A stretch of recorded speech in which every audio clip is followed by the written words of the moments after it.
Next topic है, chapter है photo electric effect, प्रकाश वैद्युत प्रभाव, फोटो इलेक्ट्रिक इफेक्ट। ठीक है, तो मैक्सवेल ने बताया था कि जो लाइट है, मैक्सवेल्स ने बताया था, इन्होंने अपने एक्सपेरिमेंट से कि जो मैक्सवेल बताया था कि जो लाइट है वो वेव के फॉर्म में होती है। ठीक है, तो जो वेव थ्योरी ऑफ लाइट है, wave theory of light does not explain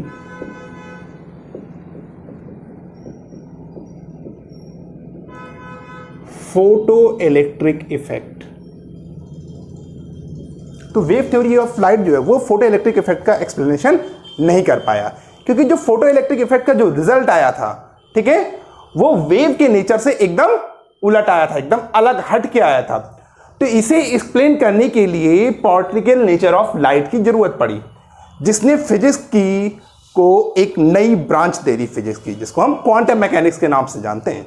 ठीक है, फोटो इलेक्ट्रिक इफेक्ट क्या कहता है, जब भी कोई लाइट किसी मेटल सरफेस पे पड़ती है, ठीक है, एक निश्चित फ्रीक्वेंसी की, तो उसमें से इलेक्ट्रॉन का इमिशन होता है, उसमें से इलेक्ट्रॉन्स निकल जाते हैं। ठीक है, तो अगर हम इस इलेक्ट्रॉन को जो भी इमिट हो रहे हैं, अगर इसको हम एक पाथ दे दें, ठीक है, जिसमें वो क्या हो, चलना शुरू कर दें, तो जब पाथ दे देंगे तो उसमें क्या हो जाएगी, एक करंट फ्लो हो जाएगी, और इस करंट को हम अपने लिए यूज कर सकते हैं। ठीक है, जैसे सेंसर वगैरह देखा होगा, सेंसर जब आदमी गुजरता है तो क्या होता है, उसकी लाइट ऑफ हो जाती है। ठीक है, तो होता क्या है कि जब लाइट पड़े, ठीक है, तो जब लाइट पड़ना बंद होती है तो उसमें से इलेक्ट्रॉन का इमिशन बंद हो जाता है। जैसे दरवाजा खुलना बंद होना सेंसर पे बेस होते हैं, वो इसी प्रिंसिपल पर वर्क करते हैं। ठीक है, अब इलेक्ट्रॉन, ठीक है, एक इलेक्ट्रॉन जो है, जो भी इसमें से इमिट होगा, उस पर जब एक निश्चित फ्रीक्वेंसी की लाइट पड़ेगी तभी उसमें से इलेक्ट्रॉन का इमिशन होगा। ठीक है, तो प्रकाश वैद्युत प्रभाव क्या होता है, जब भी किसी मेटल सरफेस पर, ठीक है, जब प्रकाश की किरणें आपतित होती हैं, तो प्रकाश किरणें आपतित होने के पश्चात से उस मेटल सरफेस से इलेक्ट्रॉनों का उत्सर्जन होता है, और इसी घटना को हम क्या कहते हैं, प्रकाश वैद्युत प्रभाव या फोटो इलेक्ट्रिक इफेक्ट कहते हैं। ठीक है, अब जैसे इस पर लाइट पड़ी, तो लाइट पड़ने से मेटल सरफेस से इलेक्ट्रॉन निकलना एक तरीका होता है। क्या होता है, उसको एनर्जी मिल गई, जिससे वो उसमें से इलेक्ट्रॉन का उत्सर्जन हो गया। ठीक है, और भी तरीके होते हैं मेटल सरफेस से इलेक्ट्रॉन को निकालने के। ठीक है, जैसे मेटल सरफेस को अगर हम हीट कर दें, बहुत अधिक एनर्जी दे दें, हीट कर दें, तो क्या होगा, उसमें से भी इलेक्ट्रॉन का इमिशन हो जाएगा। और अगर हम उसमें एक इलेक्ट्रिक फील्ड क्रिएट कर दें, तो भी उसमें से इलेक्ट्रॉन का उत्सर्जन हो जाएगा। तो फोटो इलेक्ट्रिक क्या है कि मेटल सरफेस से इलेक्ट्रॉन का उत्सर्जन करने के बहुत से तरीकों में से एक तरीका है। ठीक है, उसको हम एनर्जी दे रहे हैं, एनर्जी देंगे तो उसमें से इलेक्ट्रॉन का इमिशन होता है।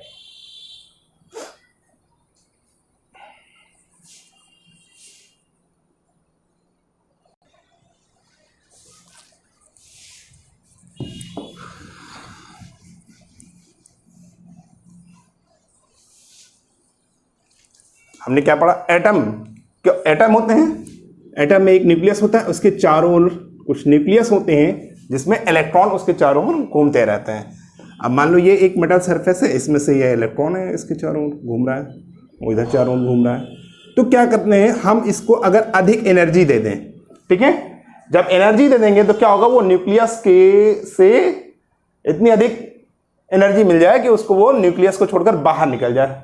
ठीक है, तो एक प्रकार से जब उस पर लाइट वेव टकराती है तो उसको इतनी एनर्जी दे देती है कि उसमें से इलेक्ट्रॉन का इमिशन होने लगता है। ठीक है, और अगर एक निश्चित फ्रीक्वेंसी से कम फ्रीक्वेंसी की अगर उस पर लाइट पड़ेगी तो उसमें से इलेक्ट्रॉन का इमिशन नहीं होगा। आइंस्टीन ने फोटो इलेक्ट्रिक इफेक्ट को एक्सप्लेन किया था।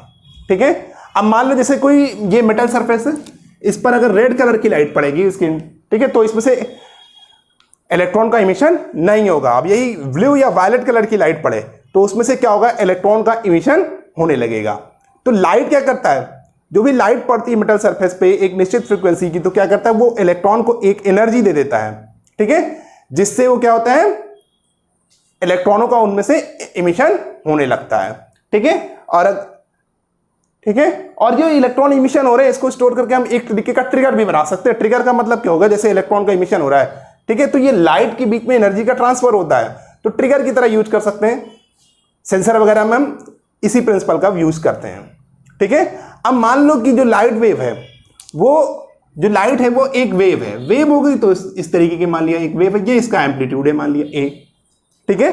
तो जो भी एनर्जी होगी वो एम्पलीट्यूड के स्क्वायर के डायरेक्टली प्रोपोर्शनल होती है, हमें पता है, ठीक है।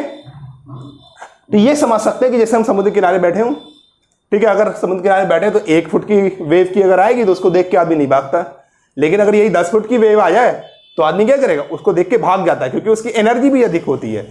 तो लाइट वेव जो भी होती है उसकी एनर्जी क्या होती है, इसके एम्पलीट्यूड के डायरेक्टली प्रोपोर्शनल होती है, ठीक है। अब लेकिन ये जो थ्योरी थी, वेव थ्योरी जो थी, वो इलेक्ट्रॉन के इमिशन को एक्सप्लेन नहीं कर सकी। तो इसका, ठीक है, फोटो इलेक्ट्रिक इफेक्ट की खोज मिस्टर हर्ट्ज ने एक एक्सपेरिमेंट में किया था, ठीक है। अब मान लो हम इसके 2 वेरिएबल ले लेते हैं, जो लाइट वेव है इसके 2 वेरिएबल है, एक फ्रीक्वेंसी है, एक इंटेंसिटी है, ठीक है। अब मान लिया कि सफिशिएंट कलर की जो लाइट है, ठीक है, वो इस पर पड़ रही है, इंस्टेंट हो रही है, ठीक। तो हम देखते हैं क्या है कि अगर कोई मिनिमम फ्रीक्वेंसी, अगर इसकी फ्रीक्वेंसी कम है, ठीक है, अगर वो लाइट मेटल सरफेस पे पड़ती है तो उसमें से इलेक्ट्रॉन का इमिशन नहीं होता है, ठीक है। अब अगर इंटेंसिटी एक निश्चित इंटेंसिटी की पड़े तो उसमें से लाइट का इमिशन होता है। अगर हम इस इंटेंसिटी को इंक्रीज कर दें तो इमिशन भी इंक्रीज हो जाता है, ठीक है। अगर हम इंटेंसिटी बढ़ाएं तो एनर्जी इंक्रीज कर जाती है, ठीक है। लेकिन जो इंटेंसिटी बढ़ाते हैं उनमें से जो इलेक्ट्रॉन्स जो निकलते हैं, ठीक है, वो नंबर ऑफ इलेक्ट्रॉन्स की एनर्जी में कोई इंक्रीज नहीं करता है। तो फोटो इलेक्ट्रिक इफेक्ट क्या हो गया, जब भी मेटल सरफेस पर एक निश्चित फ्रीक्वेंसी की लाइट पड़ती है तो उसमें से इलेक्ट्रॉन का इमिशन होने लगता है, ठीक है। ये फिनोमेनन क्या कहलाता है, फोटो इलेक्ट्रिक इफेक्ट कहलाता है।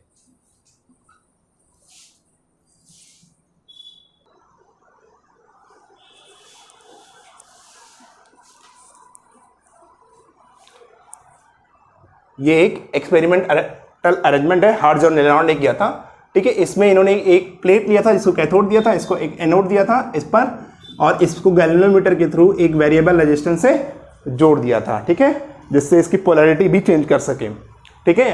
अब जब इस पे लाइट पड़ती तो इसमें से इलेक्ट्रॉन का इमिशन होता है। तो ये जो इलेक्ट्रॉन होते हैं वो सभी संभव दिशाओं में गति करते हैं, ठीक है। तो कुछ इलेक्ट्रॉन सीधे चले जाते हैं, ठीक है, जो इस कैथोड पे पड़ जाते हैं, एनोड पे, ठीक है, इस सरफेस पे। लेकिन कुछ इलेक्ट्रॉन जो हैं वो इधर उधर भी गति करते हैं। तो इसके लिए यहाँ पे हमने एक बैटरी कनेक्ट कर दी जो इस इलेक्ट्रॉन को, फ्लो को जो इसमें से उत्सर्जित हो उसको एक डायरेक्शन दे दें जो कैथोड से सीधे एनोड की ओर चले जाएं, ठीक है। तो बैटरी क्या करते हैं, बैटरी के कारण उसमें इलेक्ट्रिसिटी नहीं फ्लो होती, इलेक्ट्रिसिटी किसके कारण फ्लो हो रही है, जो उसमें से इलेक्ट्रॉन का उत्सर्जन हो रहा है। केवल ये जो बैटरी लगी हुई है यहाँ पर, वो उसको एक पाथ दे देता है, निश्चित दिशा में पाथ दे देता है कि सभी इलेक्ट्रॉन्स जो हैं वो एक निश्चित दिशा में गति करें, ठीक है। इन्होंने एक एक्सपेरिमेंट किया, इस एक्सपेरिमेंट से कुछ रिजल्ट निकाले। इन्होंने बताया कि जब रेड कलर की लाइट इस पर पड़ती है तो उसमें से इलेक्ट्रॉन का इमिशन नहीं होता है, यही जब ब्लू या वायलेट कलर की लाइट पड़ती है तो इसमें से इलेक्ट्रॉन का इमिशन होता है। तो जैसे जैसे अगर हम इसकी इंटेंसिटी बढ़ाते हैं, जो भी लाइट पड़ रही है उसकी इंटेंसिटी बढ़ाएंगे तो करंट भी बढ़ती है, यानी जो इंटेंसिटी ऑफ लाइट है वो करंट के डायरेक्टली प्रोपोर्शनल होता है। अगर हम इंटेंसिटी और करंट के बीच में ग्राफ खींचें तो वो ग्राफ जो है वो लीनियर ग्राफ प्राप्त होता है, ठीक है, लीनियर ग्राफ प्राप्त हो रहा है।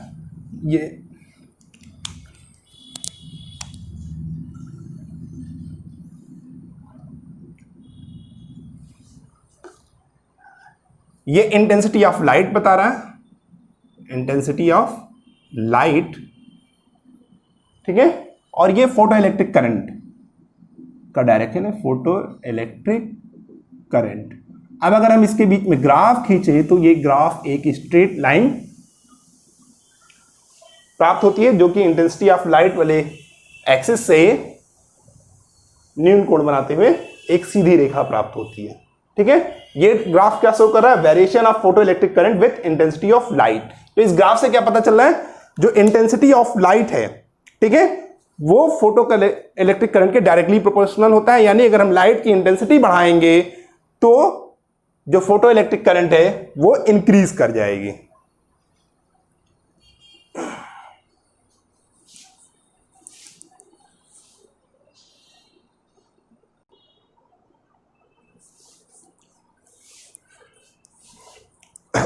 दूसरा है इसमें case, the effect of potential, जो भी इसका दूसरा रिजल्ट आया एक्सपेरिमेंट का, the effect of potential difference, यानी वेरिएशन ऑफ करंट और वोल्टेज के बीच में जो वेरिएशन आ रहा है। ठीक है,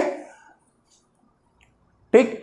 अब जो ये फोटो कैथोड दिया हुआ है, तो जो फोटो कैथोड है उसमें अगर हम इंटेंसिटी को कांस्टेंट रखें, ठीक है, इंटेंसिटी और फ्रीक्वेंसी को अगर हम कांस्टेंट रखें तो जो रेडिएशन मिल रहा है, ठीक है, वो कांस्टेंट मिलता है पॉजिटिव पोटेंशियल पे।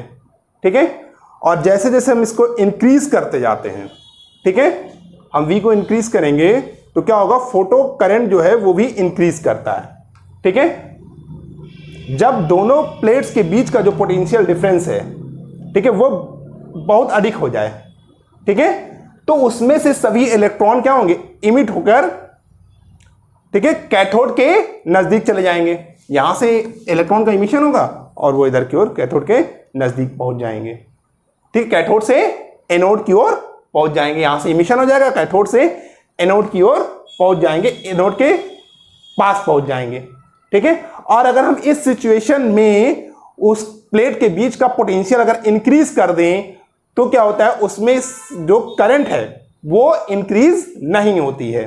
ठीक है, तो जिस मैक्सिमम, ठीक है, जब हम इसका पोटेंशियल दोनों प्लेट के बीच में पोटेंशियल इंक्रीज करा दें, ठीक है, तो एक सिचुएशन ऐसी आती है कि उसके करंट में कोई इंक्रीज नहीं होता, उसकी करंट नहीं बढ़ती है। तो यही जो अधिक मैक्सिमम वैल्यू है, इस वैल्यू को हम सैचुरेशन कहते हैं, सैचुरेशन पॉइंट कहते हैं, सैचुरेशन कहते हैं। ठीक है, और इस स्थिति में जो फोटो इलेक्ट्रिक करंट है, ठीक है, ठीक, वो जीरो नहीं होती, लेकिन उसका जो पोटेंशियल होता है, अप्लाइड पोटेंशियल जो होता है, वो धीरे धीरे जीरो हो जाता है।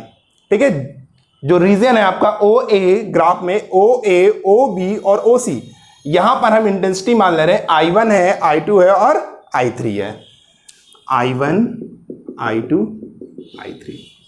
ठीक है,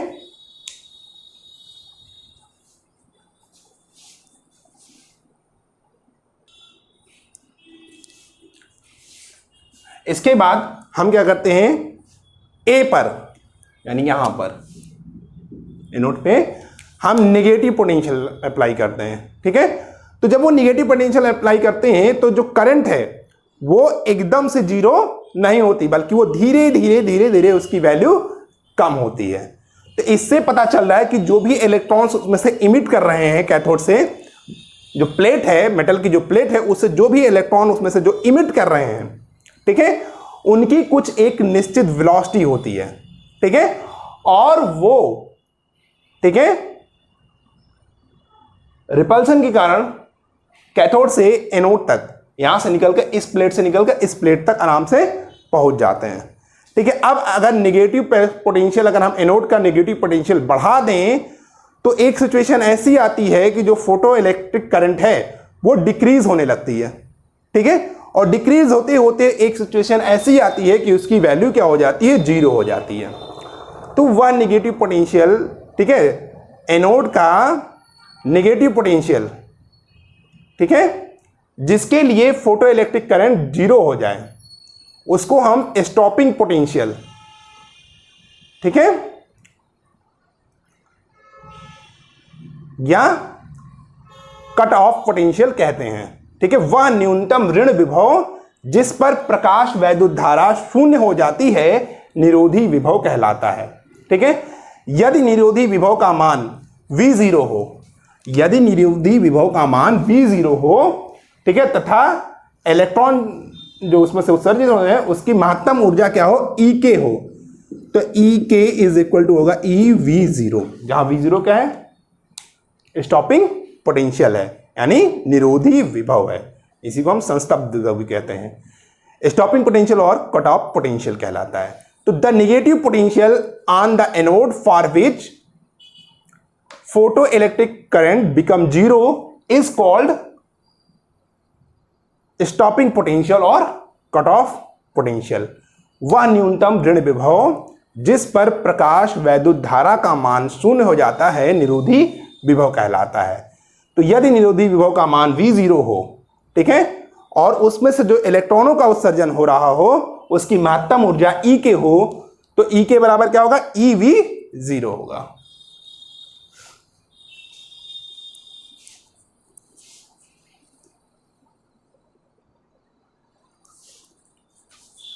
ठीक है, तो इस पोटेंशियल पे जो इलेक्ट्रॉन है, ठीक है, उसकी जो काइनेटिक एनर्जी होगी वो हाईएस्ट होगी जिससे कि वो एनोड ए पर पहुंच जाए।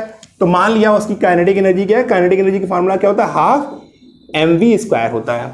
ठीक है, अब हमें मालूम है फ्रॉम अप्लाई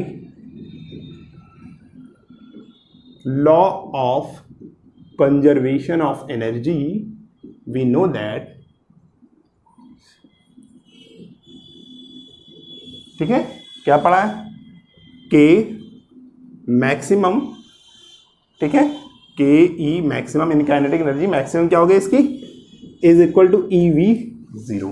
ठीक है, if mass of photo electron is m,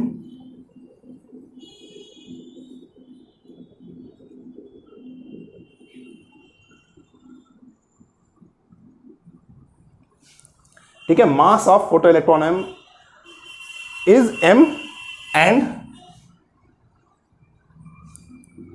velocity is v। ठीक है, तो जो भी काइनेटिक एनर्जी हुई कट ऑफ पोटेंशियल पे फोटो इलेक्ट्रॉन की क्या होगी, हाफ mv² हो गई। तो काइनेटिक एनर्जी क्या होती है हमको मालूम है, EV0 होती है, जहां पे V0 क्या है, कट ऑफ पोटेंशियल है। ठीक है, तो अगर मास m है और वेलोसिटी v है तो क्या हो जाएगी kinetic energy, half mv² maximum, यही तो फॉर्मूला होता है काइनेटिक एनर्जी का, EV0 हो जाएगा यहां से। तो यहां से v मैक्सिमम की वैल्यू क्या आ जाएगी, 2 EV0/m पूरे का रूट। ठीक है, तो जो रिलेशंस आ रहा है स्टॉपिंग पोटेंशियल का, ठीक है,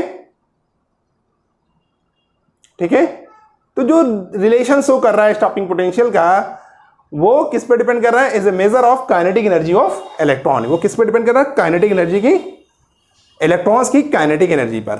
ठीक है, तो निरोधी विभव पर पहुंच जाने पर, ठीक है, प्लेट पर यानी जो एनोड है, अगर हम उतनी ही तीव्रता का परंतु ऊंची आवृत्ति का प्रकाश डाल दें परिपथ में, ठीक है, उतनी ही आवृत्ति का, ठीक है, उससे ऊंची आवृत्ति का हम उस पर प्रकाश डाल दें तो परिपथ में प्रकाश वैद्युत धारा पुनः प्रवाहित होने लगेगी।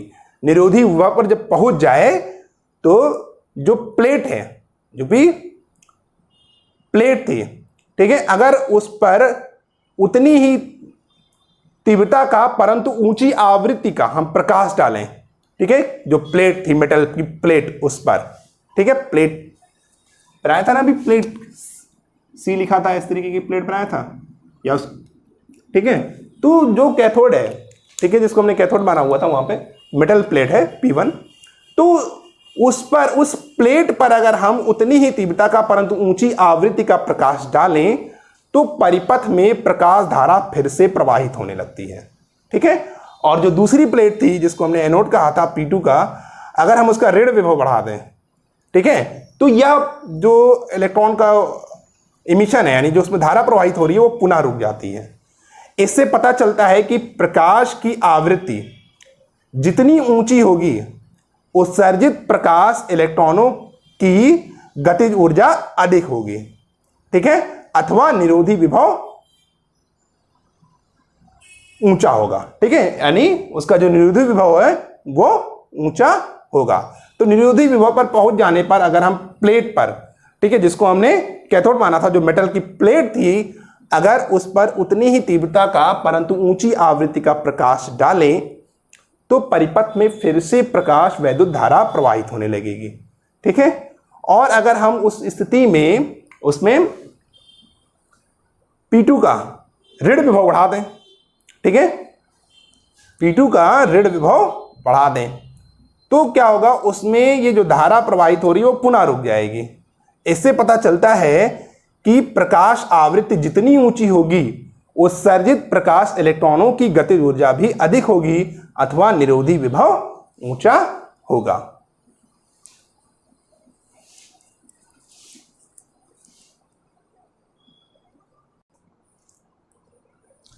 तो प्रकाश की आवृत्ति जितनी ऊंची होगी उत्सर्जित प्रकाश इलेक्ट्रॉनों की अधिकतम ऊर्जा भी उतनी ही अधिक होगी, अर्थात निरोधी विभव ऊंचा होगा। अगर हम ग्राफ खींचें तो इस तरीके का ग्राफ बनेगा और इसमें ν2 की जो वैल्यू है ν1 से अधिक होगी।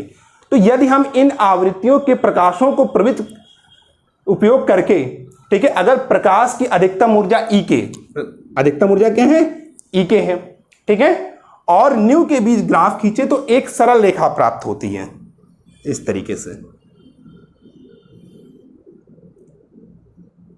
ये एक सरल रेखा प्राप्त होती है, ठीक है। इससे पता चलता है कि प्रकाश इलेक्ट्रॉनों की अधिकतम गतिज ऊर्जा प्रकाश की आवृत्ति बढ़ने पर बढ़ती है, ठीक है, जीरो है। और ये प्रकाश की आवृत्ति बता रहा है, प्रकाश की आवृत्ति, ठीक है, और ये इसका ढलान है, स्लोप ऑफ द कर्व, और ये बता रहा है प्रकाश इलेक्ट्रॉन की अधिकतम गतिज ऊर्जा।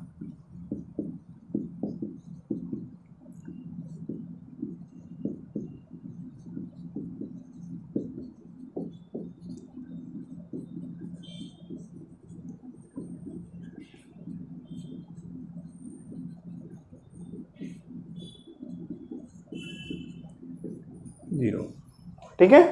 अगर हम इसको पीछे की ओर बढ़ाएं तो इसको यहां पे काट रहा है, ये जो डिस्टेंस हुई माइनस, इसका स्क्रीनशॉट ले लीजिए।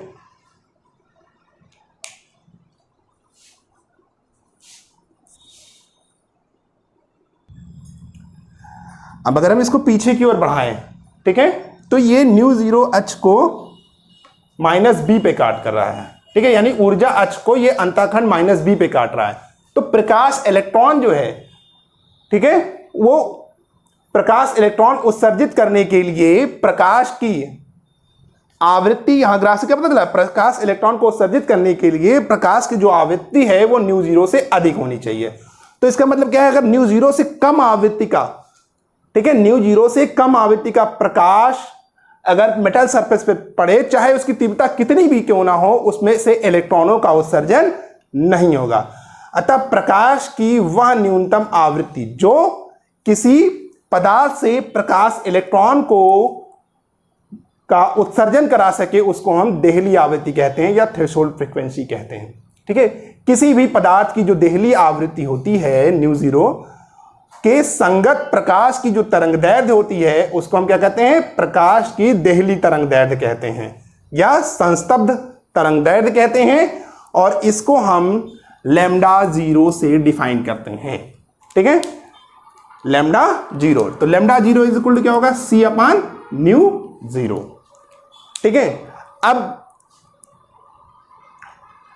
इसका नेक्स्ट पार्ट होता है कि जो भी मेटल सरफेस है कि डिफरेंट मेटल सरफेस की थ्रेशोल्ड फ्रीक्वेंसी अलग अलग होती है, और जो थ्रेशोल्ड फ्रीक्वेंसी है ये डिपेंड करती है कि जो भी फोटो मेटल हम यूज कर रहे हैं उसका नेचर कैसा है।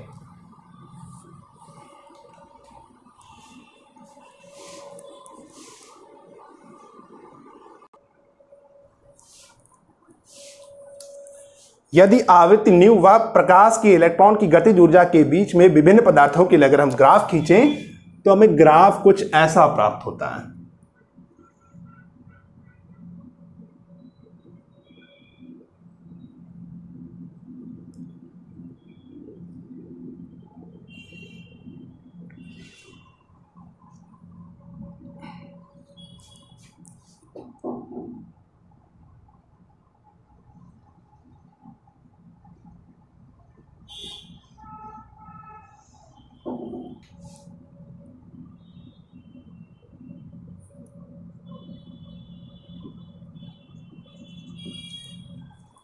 ठीक है,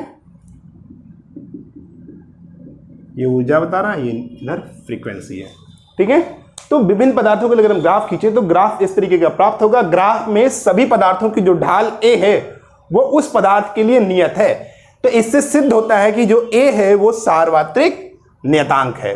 ठीक है, और जो ऊर्जा अक्ष है, ठीक है, उस पर जो अंतःखंड कट रहा है बी, ठीक है, तथा अंतःखंड बी तथा आवृत्ति अक्ष के काटने पर जहां पर ये कट रहा है यहां पर न्यू जीरो जो है सबके लिए भिन्न भिन्न है।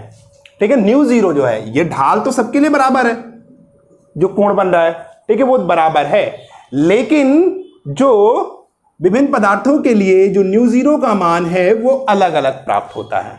ठीक है, यानी ग्राफ से क्या पता चल रहा है, अगर न्यू की जो वैल्यू है वो अगर जीरो हो जाए तो ई के कितना हो जाएगा, वो भी जीरो हो जाएगा। ठीक है, अब सूत्र जो है E K is equal to A nu minus B से। ठीक है, तो अगर ई के जीरो हो जाए तो क्या हो जाएगा, ए न्यू माइनस बी, यानी बी इज इक्वल टू क्या हो जाएगा, ए न्यू।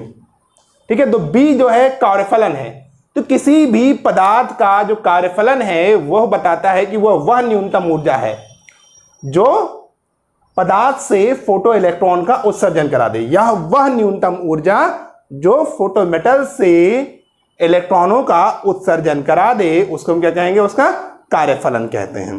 ठीक है, कार्यफलन B is equal to A nu zero, या इसको लिख सकते हो E K is equal to A nu minus A nu zero.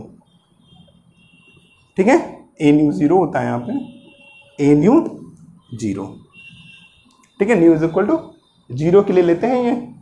ठीक है, जब ये जीरो होगा तब nu is equal to zero, तो A nu minus A nu zero.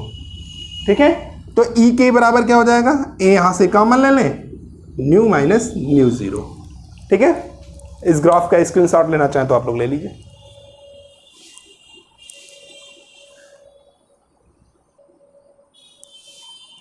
इस समीकरण को लिनार्ड समीकरण कहते हैं। ठीक है, तो कार्यफलन क्या हो गई, वह न्यूनतम ऊर्जा जिससे फोटोमेटल से इलेक्ट्रॉन का उत्सर्जन कराया जा सके। कार्यफलन को हम W लिखते हैं, W इज इक्वल टू होता है एच न्यू जीरो।